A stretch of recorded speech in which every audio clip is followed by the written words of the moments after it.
बिस्मिल्लाहिर्रहमानिर्रहीम। अस्सलाम वालेकुम। आज की हमारी ये गुफ्तगू का मौजू वाइटल फोर्स के हवाले से है। वाइटल फोर्स होम्योपैथी के अंदर एक फ़िलासफ़ी का बेसिक क्वेश्चन है। वाइटल फोर्स यानी क़ुव्वत हयात। डॉक्टर हनीमन जिन्होंने होम्योपैथी को इंट्रोड्यूस करवाया, डॉक्टर हनीमन ने ये नज़रिया पेश किया कि जो इंसान का जिस्म है ये सिर्फ़ एक ज़ाहरी जिस्म नहीं है, बल्कि इसके अंदर एक ऐसी क़ुव्वत या फ़ोर्स मौजूद है जो लामहदूद क़ुव्वत के साथ सारे जिस्मानी निज़ाम पर हुक्मरानी करती है। डॉक्टर हनीमन ने ये कहा कि अगर ये वाइटल फ़ोर्स जिस्म के अंदर मौजूद ना हो तो जिस्म किसी भी तरह के एहसास को महसूस नहीं कर सकता या किसी भी तरह का काम नहीं कर सकता। डॉक्टर हनीमन के ऑर्गेन ऑफ मेडिसिन के अफोरिज़म 9 में डॉक्टर हनीमन ने वाइटल फोर्स के बारे में कहा, वाइटल फोर्स यानी क़ुव्वत हयात वो रूहनुमा क़ुव्वत यानी वो रूहानी ताकत है जो इंसान के ज़ाहरी जिस्म को ज़िंदगी बख्शती है। यानी जो जिस्म है उसकी वजह से ये मूवमेंट करता है, इसको ज़िंदगी बख्शती है।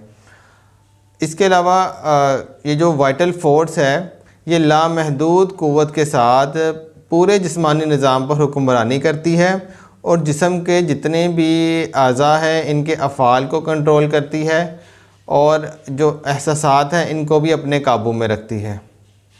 यानी जितने भी जानदार मौजूद है, लिविंग हैं, जानदार हैं, इनके हर सेल, हर खुलिये के अंदर वाइटल फोर्स मौजूद है और इस वाइटल फोर्स की वजह से जितने भी जानदार हैं ये अपने इन्वायरमेंट के मुख्तलिफ़ असरात के ऊपर रद्द-ए-अमल का इज़हार करते हैं और इनफरादियत रखते हैं।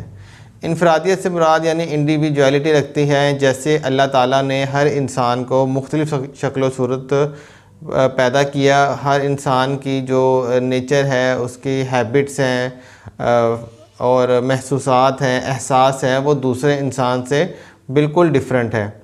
इसको इंडिविजुअलिटी कहते हैं। होम्योपैथी के अंदर वाइटल फोर्स से मुराद ये है कि जब इंसान की जो वाइटल फोर्स होती है, क़ुव्वत हयात होती है, जब ये इसके अंदर किसी भी तरह का कोई खलल आ जाए तो बीमारी इंसान के जिस्म के ऊपर हावी हो जाती है, यानी इंसान बीमार हो जाता है। और बहुत सी वजूहात हैं जिस वजह से वाइटल फोर्स कमज़ोर हो सकती हैं। इसकी काफ़ी लंबी डिटेल है इस हवाले से। होम्योपैथी के अंदर जो इलाज किया जाता है उस इलाज का मकसद यही होता है कि जो मरीज़ है, पेशेंट है, इसकी जो वाइटल फोर्स है जब वो ठीक हो जाएगी तो इंसान बीमारी से बाहर निकल आएगा। तो ये मुख्तसर गुफ्तगू थी वाइटल फोर्स के हवाले से। तो आने वाली कुछ वीडियोस पे इस हवाले से भी बात करेंगे कि वो कौन सी वजूहात है जिस वजह से वाइटल फोर्स कमज़ोर होती है और इंसान बीमारी का शिकार होता है। बहुत बहुत शुक्रिया। अस्सलाम वालेकुम।